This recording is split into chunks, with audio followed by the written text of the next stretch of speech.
Okay.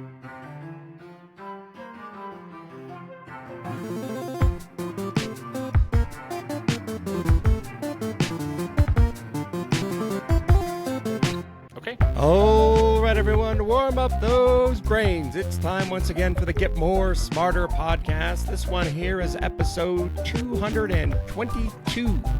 I'm Jason Bain. I'm Ian Silveria. This week on the Get More Smarter podcast, the battle for the soul of the Colorado Republican Party is beginning.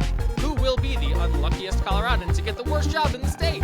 Then, the Colorado Senate Republicans have plans and a bunch of crinkly dollar bills and about half the seats in the state Senate they need to do anything. Next, some men will literally intimidate witnesses to get a drunken rapist put in charge of the Pentagon instead of going to therapy. And our seventh favorite member of Congress from Colorado kicks off his problem-solving, independent streak district voting career as a member of the U.S. House of Representatives by falling straight in line with his party right away. But first, choo choo! We're talking trains and buses and other transit things in our interview today because we have Chris Nicholson on the pod. The newest member of the Regional Transportation District Board joins us to talk about how to win a town ticket race, what RTD is going to do with all the money we just gave them, and more. Take a listen. It is my great pleasure to introduce our guest today. The newest member of the RTD board, Chris Nicholson, joins us on the Get More Smarter podcast. Hey, Chris, welcome to the show. Hey there. It's a pleasure to be here. First of all, just tell us a little bit about yourself. Where'd you grow up? How'd you first get involved in politics? And what brought you to Colorado?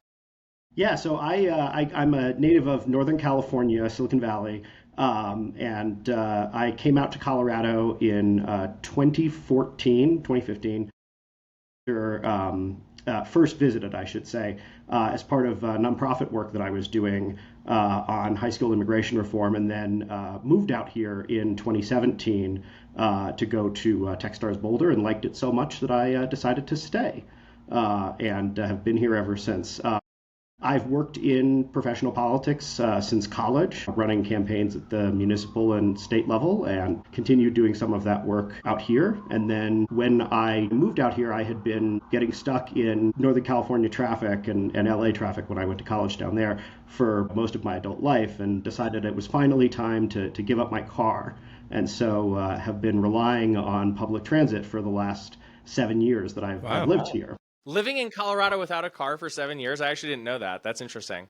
Yep. I sold my car before I moved and have never owned one in Colorado. Only ever, I rented one time to drive up to Wyoming for the eclipse. And that is the only time that I have had a car that I have been paying for in Colorado. So anyway, and then as a result of using RTD for the last 7 years, eventually I decided, okay, maybe someone needs to step up and, fix some of the things that have been going not so great. And one of the seats opened up on the board where I live. And after encouragement from a number of friends and political mentors and community members, I threw my hat in the ring. So you kind of mentioned what motivated you to run for the RTD board. There was some stories last fall before the election about a lot of money being spent in some of the RTD races, which is unusual. What do you think motivated that?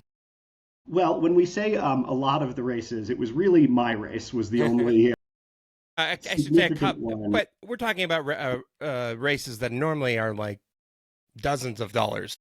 Yes, that's fair. I think so. My race, in terms of hard money, ended up just under $100,000.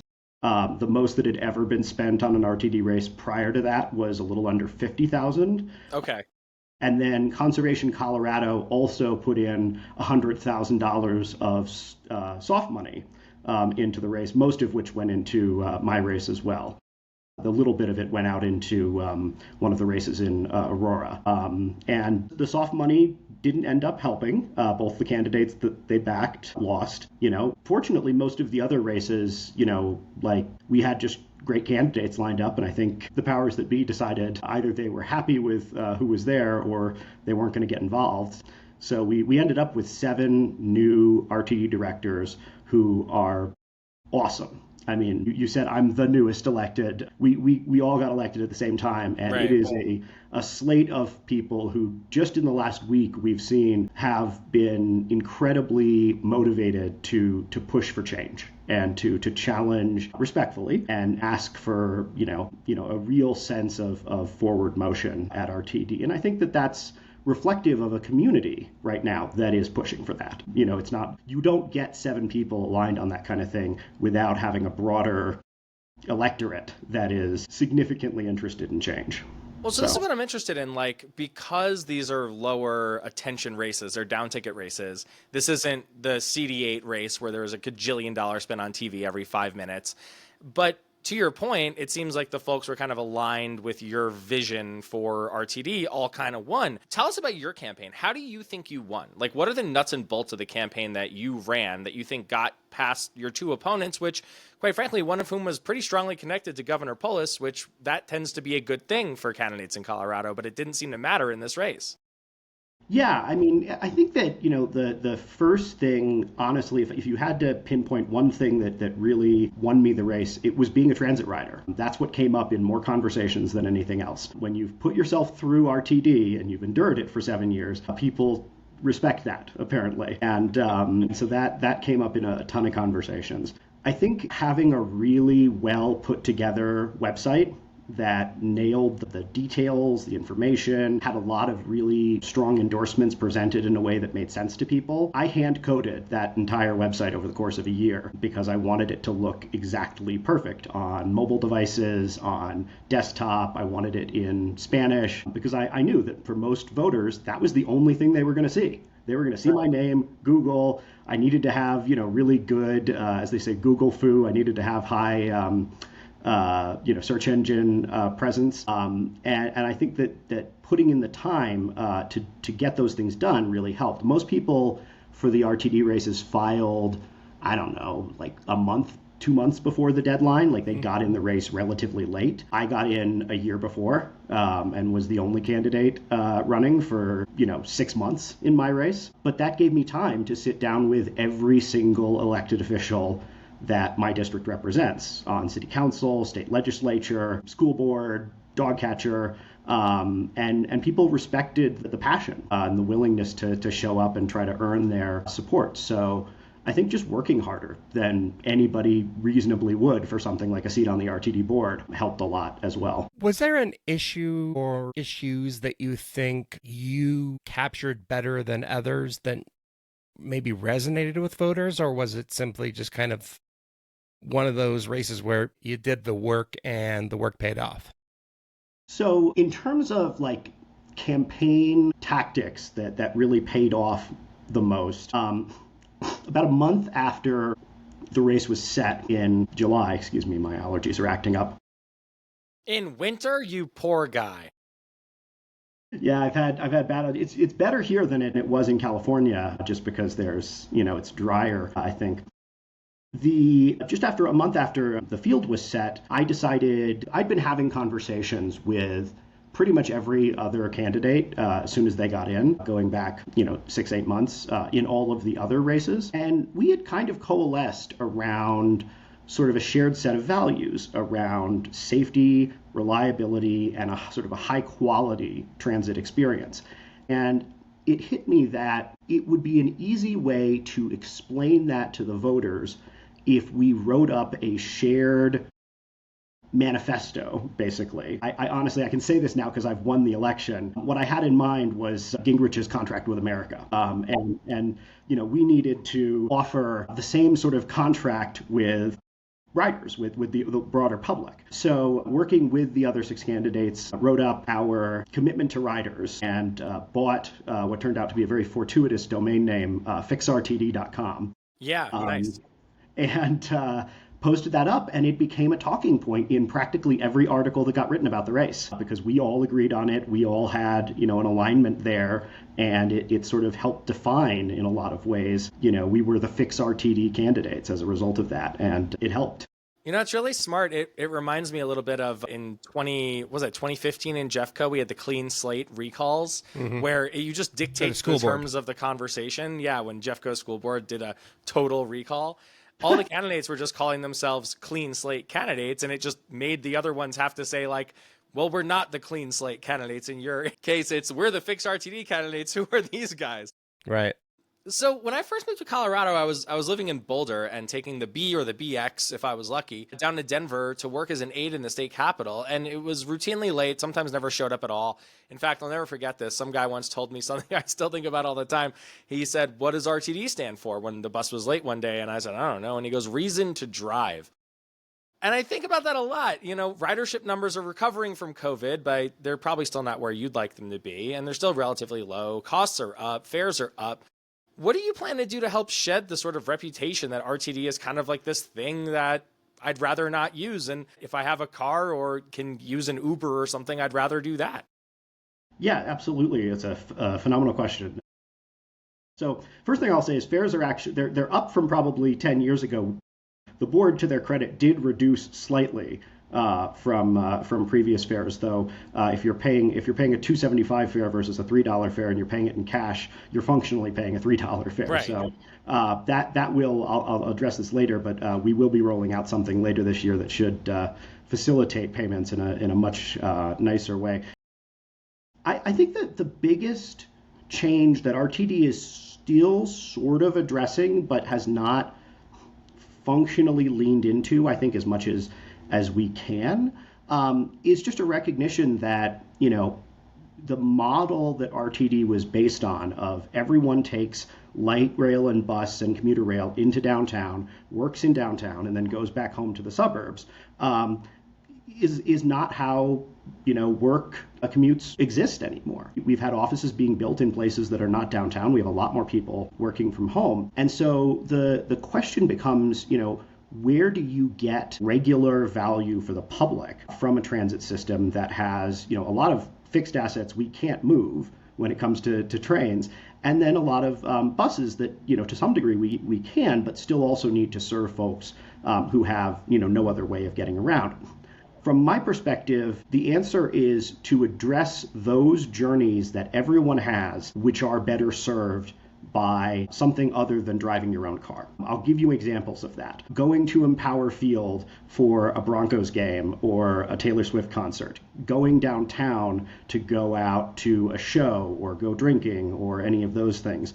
Going to a bar on Colfax, if you live near Colfax, basically, so that you don't have to risk, drinking and driving. There are journeys already that people are taking Ubers for, which a functioning RTD system can be an effective replacement for. And I think even if we're not convincing every member of the public to start commuting on RTD again, maybe it's just not convenient with their life, it might be convenient in times when they really need an alternative to driving, or in times where if we can take a bunch of cars off the road when it comes to going on Pena to get to the airport or getting to Mile High, we can improve the quality of life for everyone who is going to drive anyway, because we can reduce the parking, we can reduce the getting stuck in traffic. And so those are roles that RTD very much can play with the network we have right now. And the more people in the metro area who have a positive experience with RTD, either because of their usage of it, their friends' usage of it, we now give every kid 19 and under free access to RTD. We think of commuters. One type of commuter is kids trying to get to high school and get home from high school, doing a better job of ensuring that that's a reasonable thing for a parent who has to drive to work and doesn't necessarily want to go in the complete opposite direction to get their high school or to East. Those are services that we can definitely offer if we can make RTD more reliable, if we can make it feel safer to people. I've talked to so many people. I was talking to Councilwoman Amanda Sawyer just like a month ago, and she was saying, I feel comfortable letting my teenager ride RTD to get home from school on the days that school gets out early. But my teenager has friends who their parents would never let them ride RTD, even in the middle of the afternoon, even in central Denver. And so unless we can deliver a feeling of safety, what RTD calls security, to the broader public, we're never going to get those journeys, even if we're running a great transit service. But to your point about reliability, a schedule is a promise, as I like to say. When we tell you you're going to get there at a certain time, we had better mean it. Right. And it really comes down in this day and age to our ability to have accurate predictions, because most people are not looking, most people have the ability to check on their phone the day of and see there's going to be I've gotten a notification that I need to take an earlier train this day, or my train's going to be 15 minutes late, or whatever. And they can deal with that and adapt to it occasionally. But they're not using paper schedules anymore. But if we can give people up-to-date, accurate information, then they'll trust it. I like to think of RTD basically as your friend who gives you a ride to work, essentially. And if we are more reliable than your friend who gives you a ride to work and is usually there on time or within a couple of minutes, then you're good. If we're not more reliable than that friend, then we have a real problem. And right now, I think in the minds of most people, we're not more reliable than your friend who's getting you there. You made a great point about light rail originally being envisioned as a way to get office workers to and from downtown Denver, which is, obviously post-COVID a different thing. So maybe we need to take a step back. What's the big plan here? Ultimately, like at whatever point in the future, what does RTD look like? Is it light rail throughout the entire metro area? What's the dream? The CHOO CHOO dream? I mean, I think, there's short term, medium term, and long term. I think in the short term, the growth is going to be from things like BRT. We're already seeing plans. I mean, we're seeing BRT is right? bus rapid transit. Yeah. So these are like fancier buses with like Wi-Fi and USB plugs for your phone and laptop, right? Yeah, well, it's not even the onboard stuff, though. I think we're going to be looking at rolling out the amenities. It's frequency. It's a bus every 4 minutes. I think it's 4 minutes and something number of seconds is what we're aiming for this Colfax service. And it's more limited stops. It's being able to just walk on and pay at the stop rather than having to wait for people to load, and much closer to the experience you get from a light rail, essentially. And in dedicated lanes so that you get significantly faster travel through the corridor. We have things like light timing so that the lights will change when the buses are coming as opposed to waiting for the lights. So doing that on Colfax, Colorado, Federal, and then looking at other options in the metro area. In the medium term, I think the question we've got to be asking is how do you fund increase transit? Because there's only a certain number of revenue hours you can pay for with any budget, and every transit agency deals with this. But I think there's a recognition in politics these days that Douglas County wants to spend different amounts of money on government than Denver does. Boulder wants to spend different amounts of money on government than Jefferson County does. And we saw this in the results of 7A, where it performed 20 points higher in Denver than it did in Jeffco. So, there's conversations going around even now about how to create, basically more regional funding districts, how to have municipalities buy up additional transit service to meet the needs of those areas. Because I think that at the end of the day, Denver may want to spend the money to have a 15-minute comprehensive bus network. Boulder probably also wants something like that. But, if you're looking at Douglas, they want reliable light rail.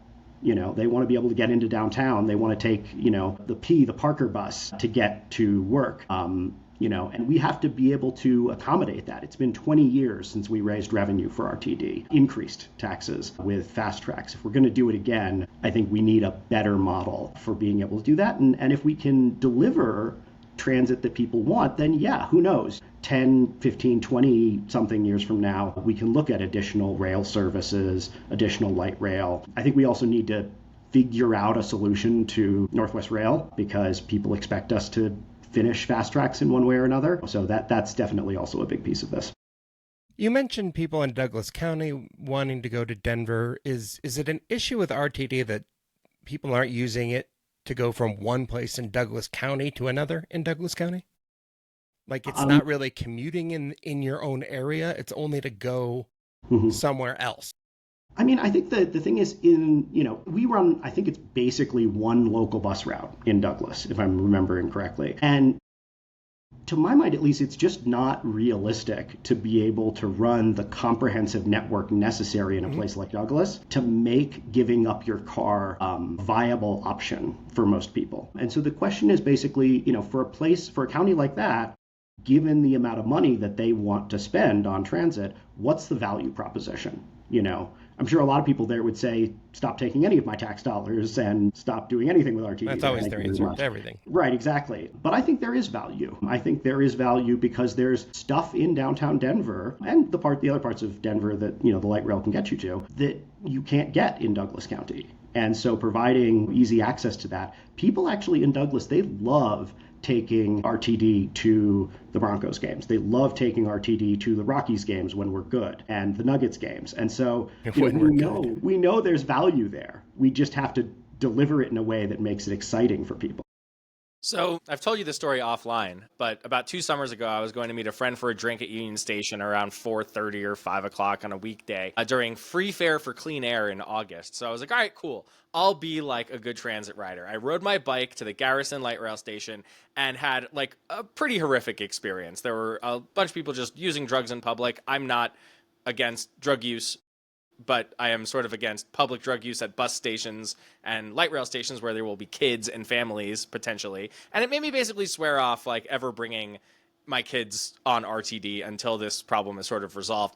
What specific strategies do you support to improve safety, or I guess what RTD calls security, on RTD vehicles and at stations? Sure. So I think that the short answer to that is presence. People are not comfortable doing hard drugs. And I think, we need to distinguish here. This is not a lot of people hanging around smoking weed. This is people doing fentanyl. Yeah, no, this was like definitely meth or fentanyl. Yeah. Right, exactly. And not to say that it's great to have a bunch of cars of people, smoking doobies in the afternoon. No, but we've like almost accepted as Colorado that like people are going to like hit a vape again, right? Like it's so I think that the answer is we need to have a much, much larger security presence. And that's both having more officers that are available to intervene in high impact locations like Union Station, like some of the rail stations and on some of the commuter rail trains and light rail trains. But it's also having RTD staff members. I like to compare it to, I've been to MBTA in Boston, and they have what they call transit ambassadors, which are people who are manning the stations basically, and who can address when there's someone there who is breaking the code of conduct, who are harassing people, who are doing drugs or anything else, and functionally ask them, hey, what bus are you getting on? What train are you getting on? And if not, this isn't the place for you to be doing these things that you're not allowed to be doing. And if necessary, then calling an officer. So I'm not a fan of let's put visible police presence every single possible place. But I think if people know that they're going to be addressed by law enforcement if they don't respond to just RTD staff, they will take that more seriously. And so the model that in terms of what that presence looks like, if you go to the Apple store, I was at the Apple store in Cherry Creek, and you walk in a couple meters in, you'll see all the people who are, walking around in Apple store shirts. Then you'll see a guy off in the corner with an Apple security polo. And he looks friendly, but he also looks like someone you don't want to fuck with, if you get my language. And we just need that all over the system. And maybe not on every single bus, but enough that you're going to expect to encounter one of those people if you are doing things that break the code of conduct. And if I can be a little, vulgar again, the other way I like to, sort of think about this is right now there's a lot of fucking around on the RTD system. There's not a lot of finding out, and we need to change that equation for the people who cause problems on RTD. I'll also add, by the way, and I think this is really important, everyone deserves to feel safe on RTD, and that includes people experiencing homelessness. This cannot be code for individuals who are income who are homeless and who need to get from point A to point B. This cannot be code for kicking them off of transit or making them feel unsafe on transit. So, we need to be cognizant of that and strike that balance, because at the end of the day, RTD is for getting from point A to point B, nothing else. So I'm from the East Coast, right? I was born in Brooklyn, grew up in Jersey, and took trains constantly. It was my preferred method of getting around because you could do other shit. You could listen to music, you could read a book, you could talk to your friends. It was awesome because you just got a place while doing other things without having to drive, and I sort of hated driving. I went and looked at sort of like the population of New York in 1970. I was like, Denver feels like it might be about as big as New York in 1970. It is not. There were 7 million people in New York City in 1970, and Denver has a population of about 700,000. So that might just be the the city answer. and county. Yeah. Just the city and county. So real quick, what's the sort of like population of the RTD district off the top of your head? 3.1 million. Okay, so that's not an insignificant number of people, right? 3 million people is a lot of people that could theoretically move around if the system works better. Is there a reason why Denver can't have like a Denver-sized version of a New York City subway or even like a DC metro? DC area is about that big, and their metro system seems to work quite a bit better. Like, what are your thoughts here? We're not willing to invest in it. RTD's budget is a little over $1 billion. Every year, the operating budget is around, I think it's 800 million. Serving a metro area of 3 million people that don't live in high density. Most of them are in what are functionally, Scarsdale, basically. Right, sprawly suburbs. Yeah. Right. And how is Scarsdale served with transit? It has Metro North. It has a, regional commuter rail system that is, even more dense, quite honestly, in a lot of ways than what RTD does. And so, the system is just gigantic. And so the answer to that, as I said, is in some ways to regionalize transit funding because there's such different demand. What's the magnitude we're talking about of money that would take? How much? So 4 times more? 5 times? Like, roughly. I think the number that I've heard, so Danny Katz is a policy guy at Coburg, I think it is, if I remember correctly. Yeah, that's and right. He's part of this, I think it's called the Alliance for Better Transit. So he's put together a plan, and I apologize, Danny, if I'm getting this wrong off the top of my head, that looks at about $2 billion a year for 15-minute bus service that would be comprehensive across Denver, basically, and some of the metro areas. Basically doubling the budget. That's just for bus service, not to say nothing of increasing the light rail service and things like that, and the commuter rail service. And so I think that we also have to think about what transit service people will actually use, because I recognize that even if we do a kick-ass job, we are going to get to maybe 85% of the population having a car in their household, or in many cases having 2 cars, versus the 90-something% that we're at right now. And so a lot of people are still going to have the ability to drive themselves to the stuff that they want. And we're not going to be able to provide the kind of service where if you're going to your friend's house that would require you to make 2 connections, that you're going to do that. I mean, I will, and some of my transit nerd friends will, but most people won't. So I think we have to start really thinking about what is the transit service where 25%, 30%, 40% of the population gets some value out of it. Because a lot of people, they're like, look, I would love to take transit more often, but I'm going to keep my car because I want to go up to the mountains. That's the only reason they're going to have their car. And if they're going to have the car at all, that means when it's convenient, they're going to drive. Right.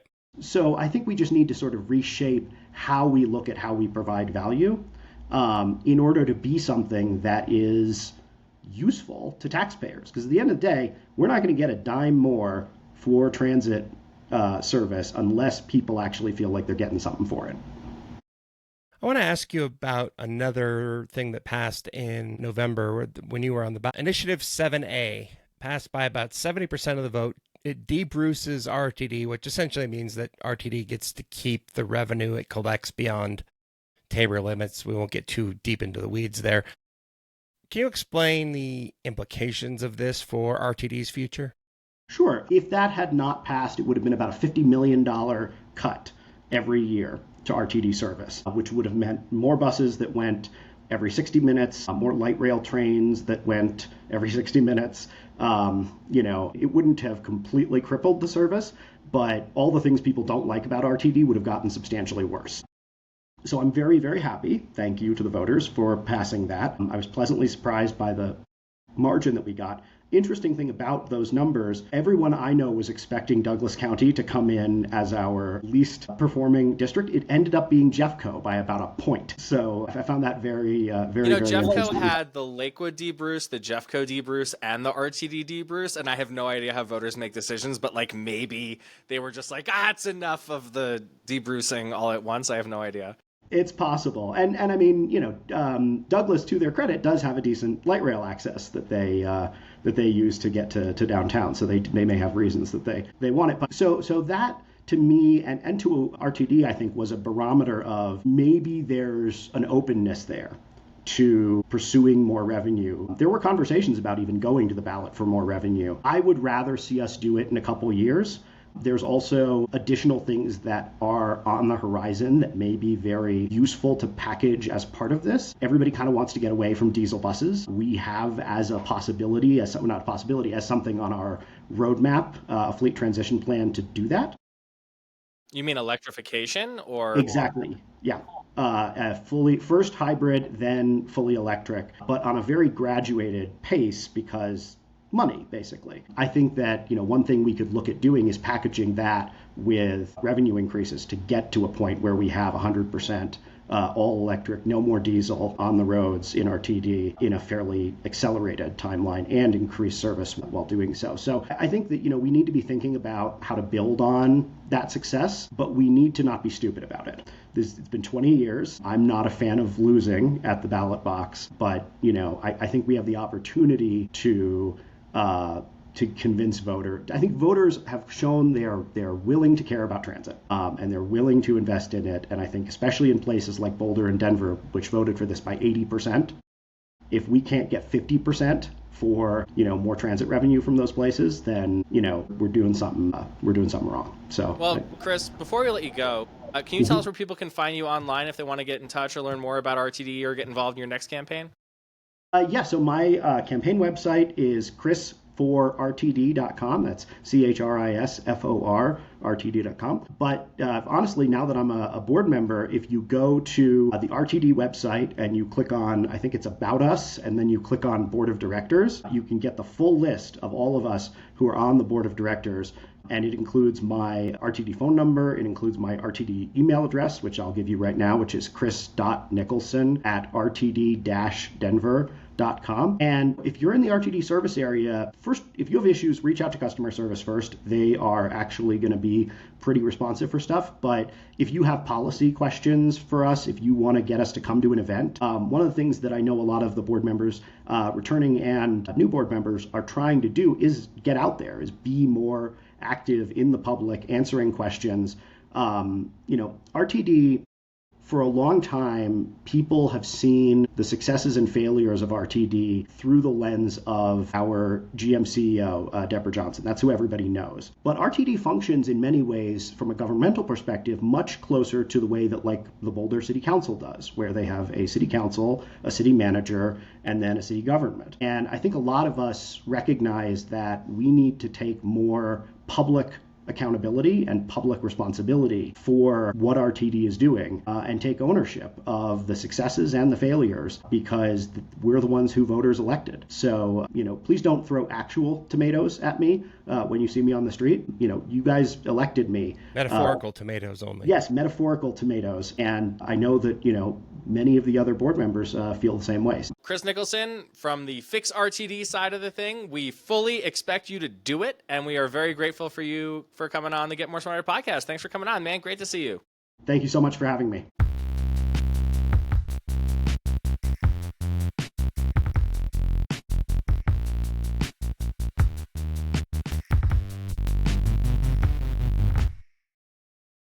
I can't believe you really did the choo-choo noise. Of course I did the choo-choo noise. That's impressive. Choo-choo, yeah. The discourse around transit is interesting. Choo-choo boys. Jason, are you? They should just call it the choo-choo board. The choo-choo board. Now we're talking. Modernize, baby. We're really dumbing this down.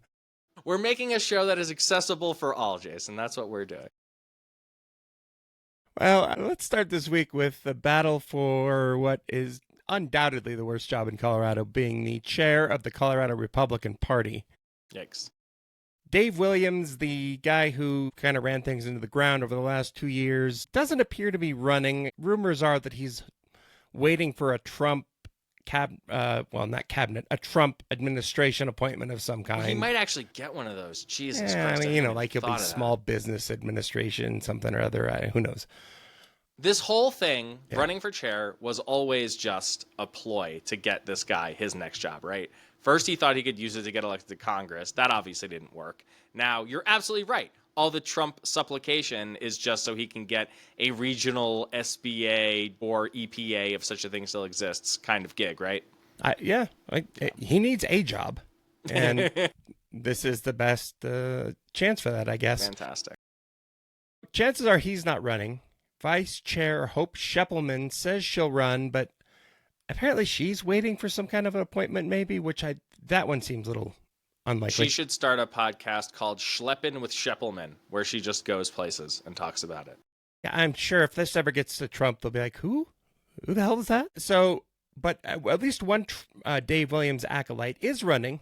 Darcy Schoening, the Colorado Republican Party's made-up director of special initiatives, is running. She's crazy as shit. She's the one who, there's no other way to say it. She largely was responsible for a lot of the emails we talked about in the last year that were like, burn your pride flags and that kind of thing. Yeah, and the Colorado teachers unions are trying to transgender your kids for some reason. Yeah, that was a really bad one. That's a big thing for her. So she's running. On the opposition side, I guess you would call it the more normal side. Former Routt County Treasurer Britta Horn, and her wild blonde hair, is running. Didn't she run against Dave last time, or am I mistaken? She runs for a lot of things, a lot of times. I don't know. It's hard to keep track. One of the things that will be interesting to watch, this will all take place over the next couple of months, and I think they decided at the end of March. But there's this effort by Williams and friends to kill off a lot of the quote-unquote rhinos, Republicans in name only, and do it in some sort of official manner by changing the bylaws to, get rid of these people who were part of a lawsuit to get rid of Dave Williams last fall. We talked about that at length. So people like Eli Bremer, Todd Watson, Britta Horn, they're trying to kick them out of the party somehow. Because when you're losing statewide elections by 10 to 20 points, the thing you should do is remove people from your party. Yeah. Not add them, but remove them. Yeah, you don't want people who are opposed to solo meetings under bridges in random cities or towns, I should say. I don't know what the ultimate outcome will be here, but if it's anybody but Britta Horn, it seems like they're headed down the same path they've been on for a long time. If it is Britta Horn, I don't see how it could be her, because if you're running as like a normie in the Colorado Republican Party that just elected Dave Williams and continues to elect people like Lauren Boebert, it doesn't seem like you're going to have a really good chance of like bringing the party back to like electoral competitiveness and or just objective normalcy. Although maybe the goal at this point is just to keep some money in the bank and make sure rent is paid, and everything after that is gravy. Set your goals low and you'll always achieve them. That's a good life philosophy thing. Things aren't much better for Republicans in the state Senate. As we've talked before, they have a minority still, a 23-12 disadvantage, the same disadvantage they had after the 2022 election. We should remind listeners that it wasn't even that long ago. In fact, Democrats did not have a majority in the Senate until after the 2018 elections. That these guys were actually not just in power, but competitive. Now they are neither. No. And they held a press conference recently to announce or name more than a dozen state laws they want to repeal.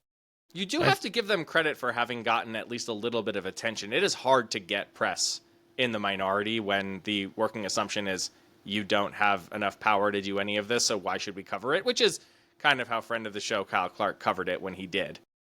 Yeah, it made me laugh because it's like they're standing up there saying, we're not even going to try to pass bills. Only goal is to try to get rid of stuff that already exists.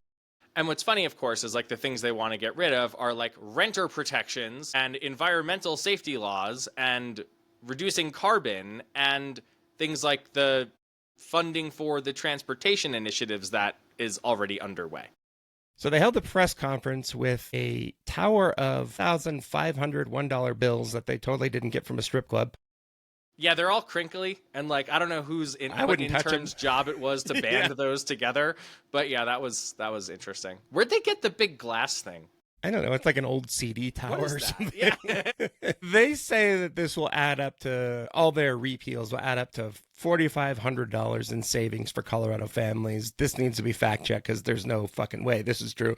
The Colorado Newsline went through a couple of them, and as did the Denver Post. For example, they think they would save Coloradans $1.40 annually by repealing a fee on new tires that is used to pay for tire recycling. They say they would save $90 by repealing bag fees. There's an asterisk there, though. That's only if you use 900 plastic bags in a year. Where'd they get the number? They came. I think all these things they want to repeal are very small amounts of money, so they had to multiply it by some like random number in order to make it sound like a real thing. Colorado Senate Republicans saving you between $1.40 and $4,500 a year. Great. There was another one of these. They wanted to repeal the delivery fee for like Uber Eats, that kind of thing. They say that would save Coloradans $45 a year. Again, asterisk, assuming you get about 166 deliveries every. This is so stupid. Who the fuck is ordering DoorDash 160 times a year?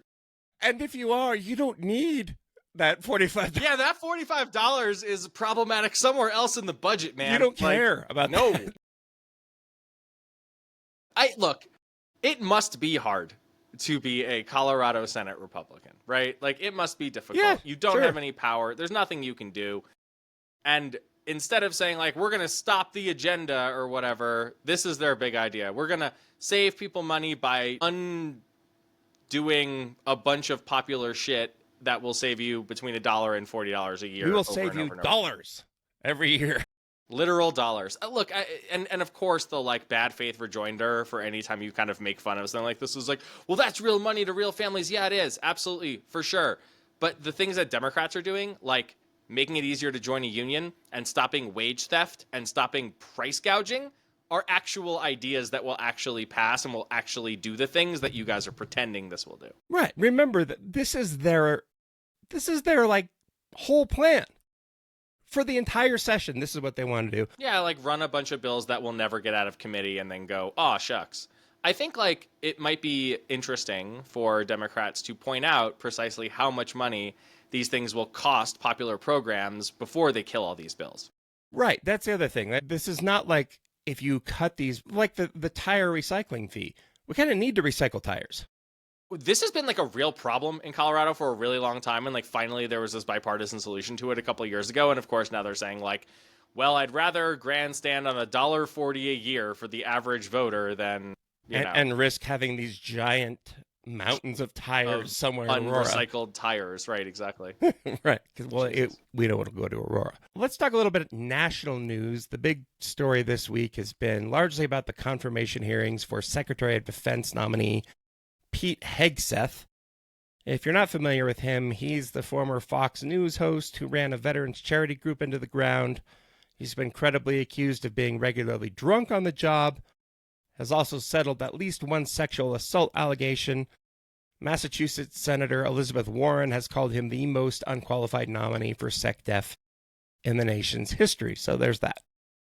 And he is, objectively. I mean, Lloyd Austin, the current Secretary of Defense, is like wildly decorated military veteran, hero, all these things. And this guy is just not qualified. There's a lot of obviously horrible things to say about this guy because he's done a lot of obviously horrible things. But all that aside, like even if he was a saint, he shouldn't be doing this. He's not qualified. He just doesn't have the basic qualifications to do this job. And it's pretty important. I mean, Tammy Duckworth grilled him during the hearing about various alliances throughout the world that like a nominee for the Secretary of Defense should absolutely understand, and this guy didn't know shit about it.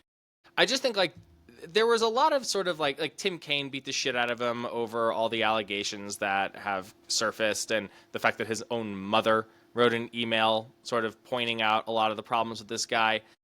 And I mean, the truth of the matter is like you can have personality flaws and do these jobs, but you can't be like settled rapist who was kicked out of your last job for being obviously drunk all the time, and your main selling point is literally, it's a quote, something along the lines of, well, I promise if I get this job, I'll never touch alcohol again.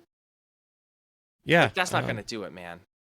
Cool, but how about maybe There we isn't don't like take your word another for it? Republican military veteran who doesn't have any of these issues? Yeah, we'll talk about that in a minute. Hegseth generally answered the questions in his hearing by calling them all part of a smear campaign, which Right. is silly. Because it's not a smear campaign if it's true. It's like people going around saying, I like to wear hats. Like, yeah, I do. I mean, that's not... Right. It's neither It's here true. nor there. Here's Arizona Senator Mark Kelly kind of calling out this whole approach.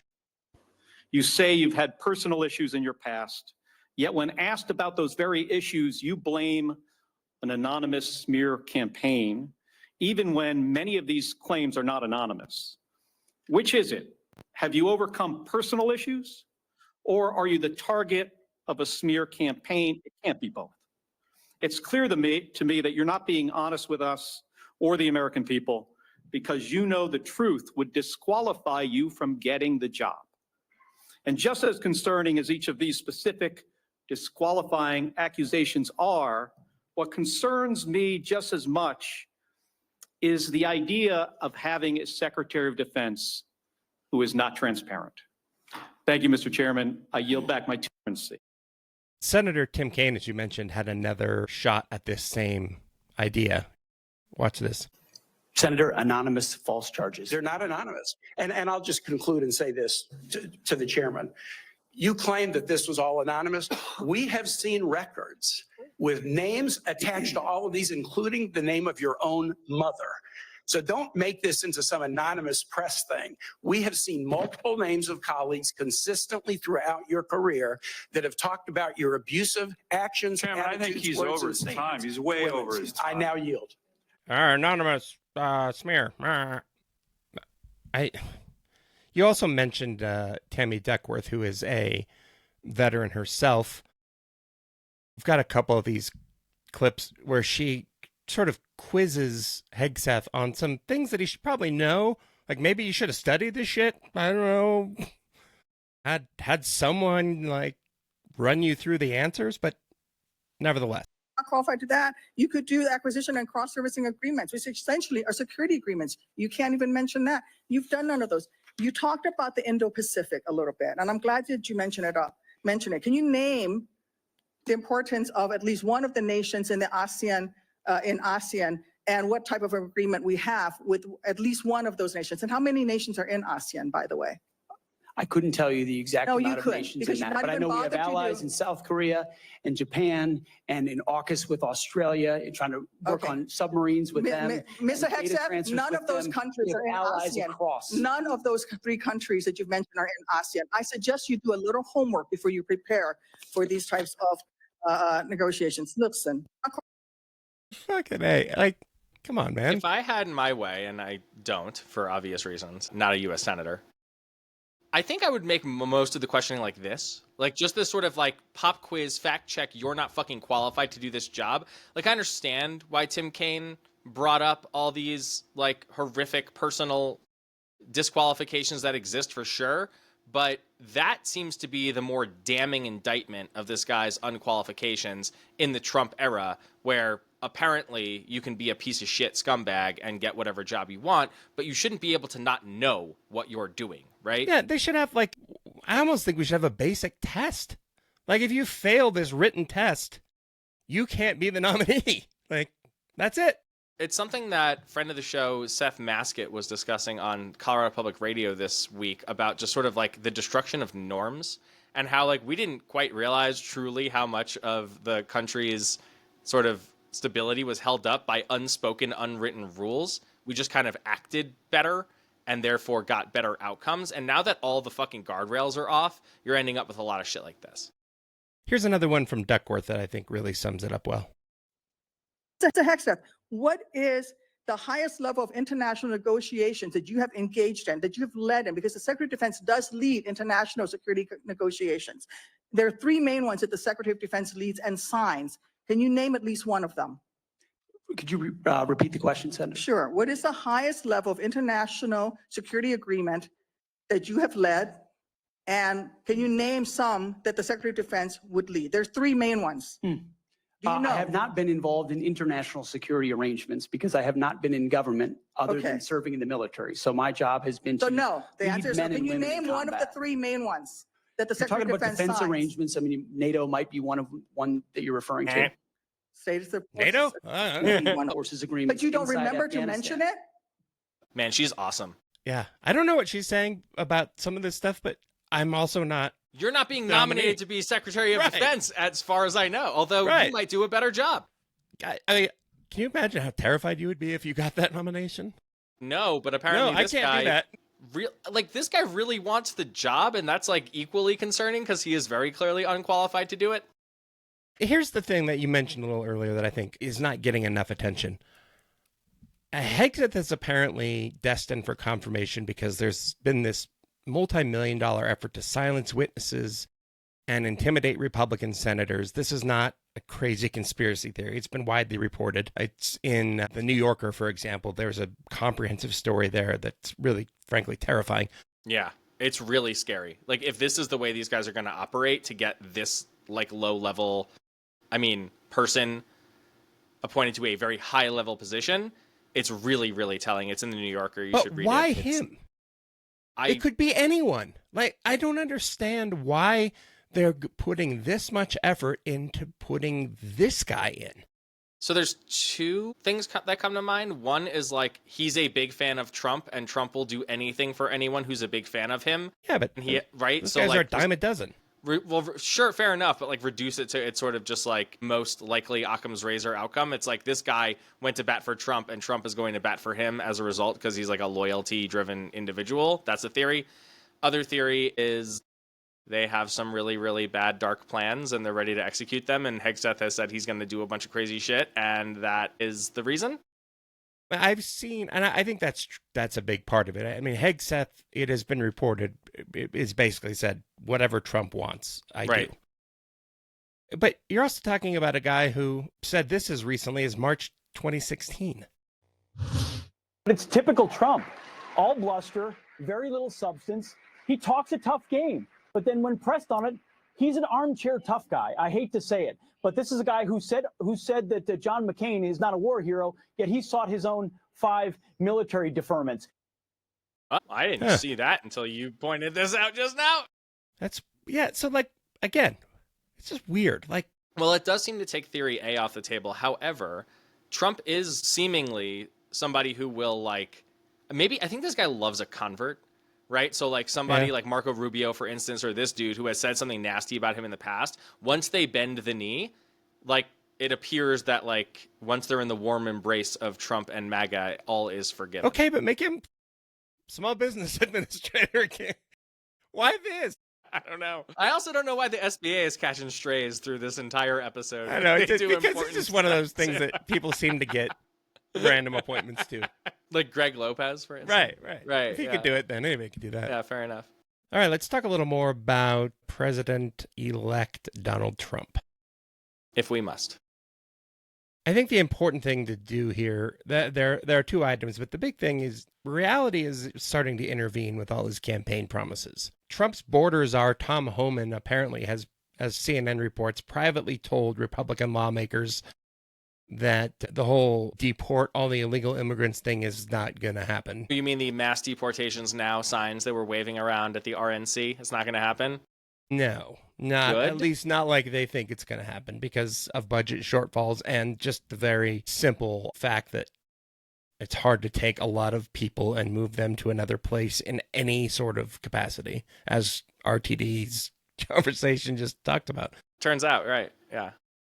But I think as this is happening, it is leading to a fight within MAGA among people who like the idea of what is called an H-1B visa, which is essentially the point is to kind of fast track immigrants who are particularly talented in some area, get them into American businesses, that See kind of this thing. a lot in the tech industry. We talked about this, I think, 2 episodes ago. Elon Musk's entire workforce at Tesla and what used to be called Twitter are basically H-1B visa holders. Mm-hmm.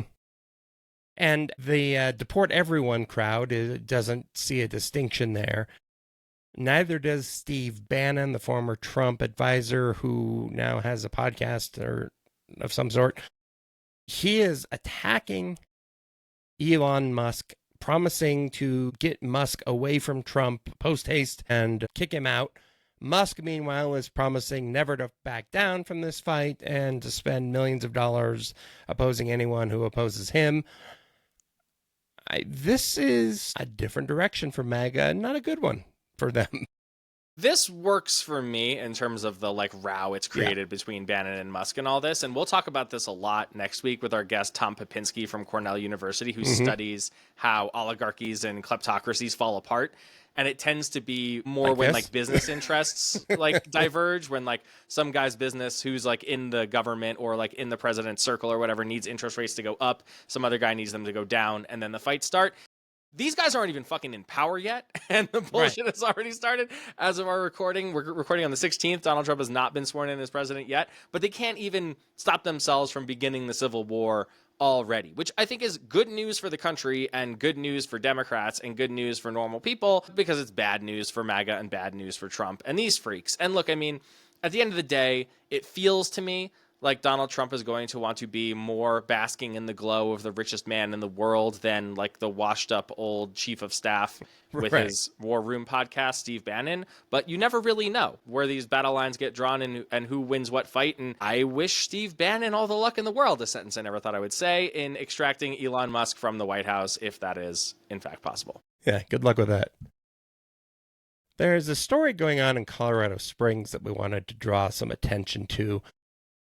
There are members of the Colorado Springs City Council who want to have another vote in April on recreational marijuana. Colorado Springs is one of the few larger cities in the state that has still not approved recreational marijuana. I think it's dumb when any city does this, because you're not keeping it out of your city. You're just not getting the tax revenue. It's not. Jason, didn't the voters in Colorado Springs pass recreational marijuana just last November? Not once, but twice. There were 2 ballot measures. One that allowed people or businesses holding medical marijuana licenses to apply for recreational licenses, and another ballot measure that was kind of confusing that was basically do you think we should never have recreational marijuana? That failed. 1,000 people voted to allow recreational marijuana in Colorado Springs, about 54% of the vote. Which is enough to pass this. This isn't one of those higher threshold things. 54% is over 50%, which is what they needed. But folks like City Councilman Dave Donaldson say maybe we should put it on the ballot a third time because residents maybe were confused, or maybe they just don't see things like you do. It used to be a third rail in Colorado politics to even consider overturning something that passed at the ballot, because the voters spoke very clearly on an issue. But then this guy is just saying, well, maybe they're dumb. And maybe I'm smarter than them. So maybe we think they should fucking go over this third hurdle. It almost reminds me a little bit of having 2 elections to form a union, but Right. I mean, it's should this pass? Are you sure?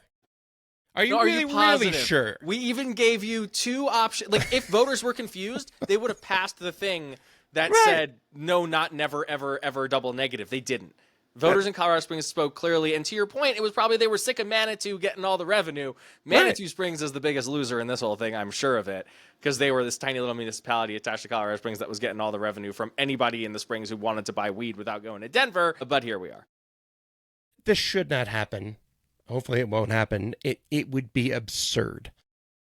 And then this guy should lose his seat if he straight up just goes against the will of the voters, right? So I hope the people in Colorado Springs are paying attention to this. My God. Absolutely. This guy doesn't like marijuana. Cool, you voted against it. Oh, you lost. Sorry, bud. Yeah. That's democracy, man. It's messy.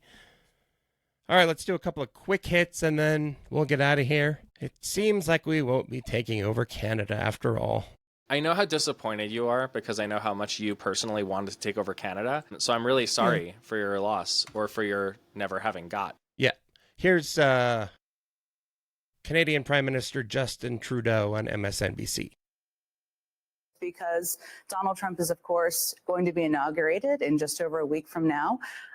He has been pushing this idea of making Canada the 51st state. I know that's not something you've taken too kindly to, but how seriously do you take that threat? Well, I mean, let's remember, I got to work with President Trump through his first 4 years in office, and we were able to renegotiate the most important trade deal either of us had, which is the Canada-U.S. Free trade deal, in a way that was beneficial to both our countries. And I know that as a successful negotiator, he likes to keep people a little off balance. The 51st state, that's not going to happen. It's just a non-starter. Canadians are incredibly proud of being Canadian, but people are now talking about that as opposed to talking about, for example, what the impact of 25% tariffs on steel and aluminum coming into the United States, on energy, whether it's oil and gas or electricity. I mean, no American wants to pay 25% more for electricity or oil and gas coming in from Canada. And that's something that I think people need to pay a little more attention to. And perhaps the idea of a 51st state is distracting a little bit from a very real question that will increase the cost of living for Americans and harm a trading relationship that works extremely well. What do you think about this idea that, like, this is all distraction, bluster, yada, yada, yada? Like, do you agree? It's impossible to know. I mean, it reminds me of early in 2016, you heard a lot about people saying, well, Trump is actually playing like 8-dimensional chess and he's way ahead of you. And no, he's just like pulling shit out of his ass. And it wasn't like part of a grand plan. He just said things. I don't know. I think he really legitimately, he seems to have some kind of imperial mindset, you know, talking about Greenland all the time. I don't think this was a non-serious thing. I think it's something Trump probably thinks is plausible. It's just like the fucking hubris, man. I'm sorry. Like, it would be objectively ridiculous if anybody in Canada was like, why don't we just make America the 12th Right. province or whatever? Right. And like, it's just the fact that we're even having this conversation is fucking lunacy. It's just, That'd be I'm a so sick of the dumbest ginormous person state. on the planet Earth. Right. Dictating the term. Well, they'd only We'd get also two need to senators. figure out how Jason. many we're cutting it into. Like, it couldn't be just first. We couldn't have one other state that's like the same size as the other country. I mean, the one thing that, yeah, well, that's for sure. It would certainly improve Congress. Yeah.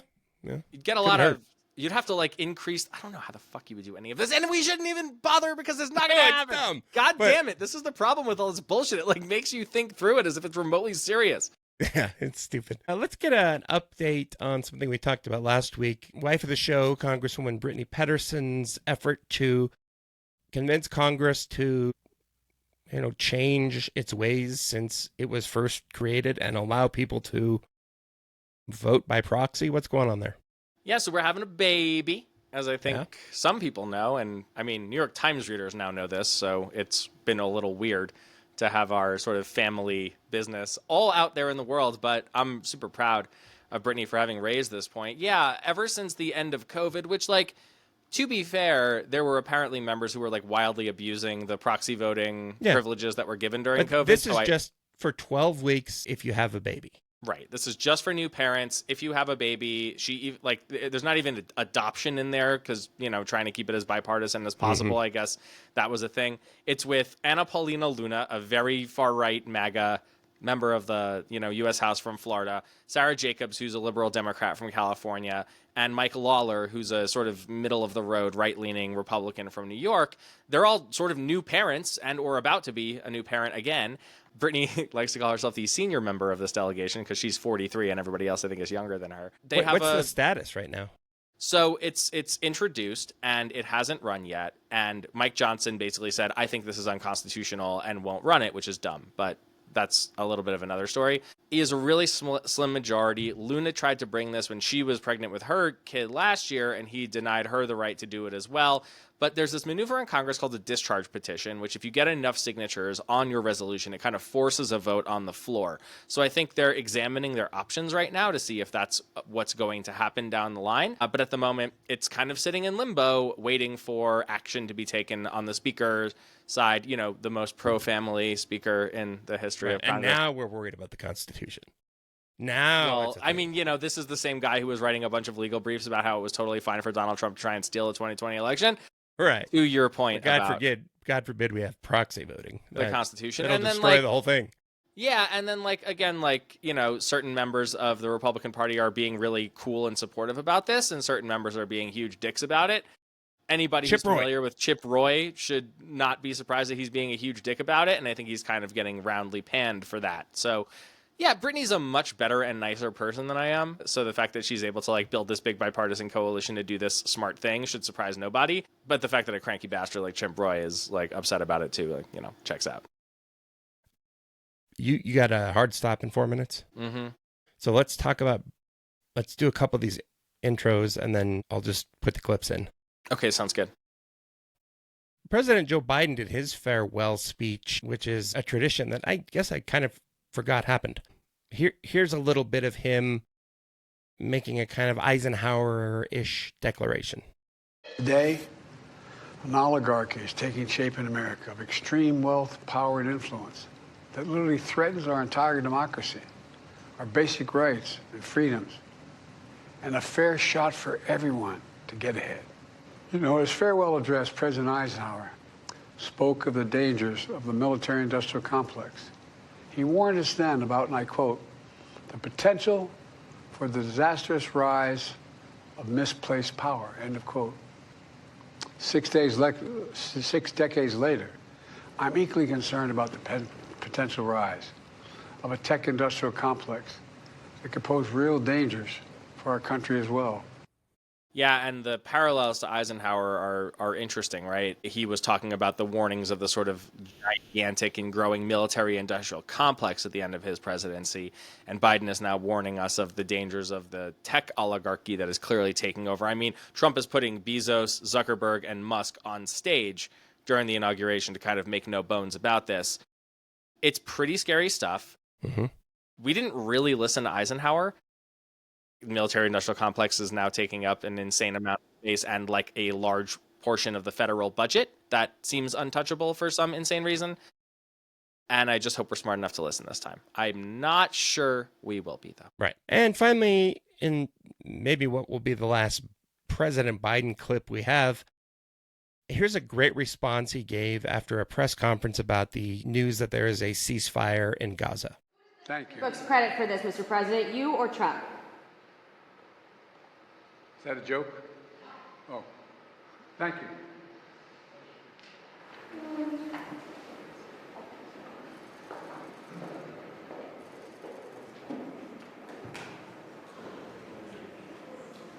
Can't get enough of the fucking credit taking of these assholes. They've been working on this for a year and a half. It's obvious that this is a Biden Trump's not president. How could he have done it?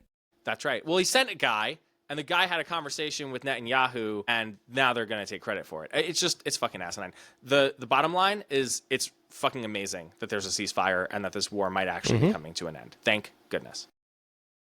And finally, our gibberish of the week. Attorney General nominee Pam Bondi was being grilled this week on election fraud by California Senator Alex Padilla. Here's her word salad nonsense answer. Have any evidence of election fraud or irregularities in the 2020 election? So, first, Senator. Yes or no? It's a yes or no question. First, Senator. Do you have evidence, yes or no? First, Senator. I'm so sorry about the fires to you and Senator Schiff and what you're going through in your states. I have to say that. I appreciate I think that. all My of our, clock is I'll ticking, answer and I your want question. to All hear of our your answer. hearts go out to everyone in California for what you're facing right now. I'm glad you asked the question about Pennsylvania. It's a yes or no question. I was Do hoping you have someone evidence, yes or would. no? Senator, I was hoping you'd ask the question. Do you have evidence, yes or no? I traveled to Pennsylvania. Do you have evidence, I yes traveled, or no? Senator, to Pennsylvania. Okay. You're not answering my question. If you have no evidence to offer, let me ask you this. Will you now None of these people have anything to say. Nope. Well, they have words. Word-shaped air, I think is what it's called, right? Right. Word. I mean, these hearings should basically just be like the teacher from Charlie Brown. That's what's happening. All right. That's it for us this week. The Get More Smarter podcast is a production of ColoradoPulse.com and the Big Horn Company. Your hosts are me, Ian Silveri, and America's dad, Jason Bay, who somehow figured out how to engineer and produce this thing. I do the video version, which is why it's late. Again, Megan does a lot more shit. The phenomenal Breakmaster Cylinder made our theme song. Get your shots while you still can. This week's listener feedback comes from one of our favorite listeners again, and perhaps the biggest YouTube fan on the planet. That's right, Dana Starbuck is back, and she writes, "You forgot Bono in the list of Medal of Freedom recipients. What is wrong with you two, you punks?" If you leave us a review on Apple Podcasts or a comment on Spotify or a reply to a post on Blue Sky, we might read it on the air just like Dana. Subscribe on Apple, Spotify, or wherever you get your podcast. Rate the show and leave us a review on Apple Podcasts if you got more smarter, because it actually helps a lot. Find us at getmoresmarter.com, where you can sign up for bonus content in our Substack. And please send all your emails to angryrants@getmoresmarter.com, other shit to Ian at getmoresmarter.com, and other shit to Jason at getmoresmarter.com. Thanks to our guest, Chris Nicholson, for a riveting conversation about rail today. And thank you so much for listening. We'll see you next time. Choo choo. Perfect.